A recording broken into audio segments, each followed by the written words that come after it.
need to ensure that our efforts in controlling this pandemic are directed well. And that is the reason we picked oxygen shortage as the single most important thing to address. So we've been able to support more than 60 hospitals across the country with our initial set of donations. We are likely to expand this to even more centers as more donations come in.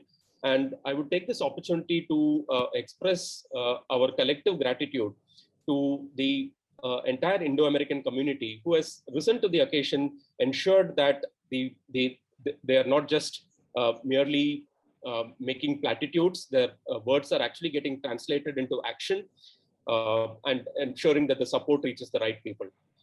In particular, I would like to thank the Hamid Foundation, the Cornell University Presbyterian Hospital, the Deshpande Foundation, Vinod Khosla Foundation, Mr. Vinod Khosla, the Palakurti Foundation, the Give Back Foundation, and several others who have contributed generously in our effort to ensure that the right people receive the right support.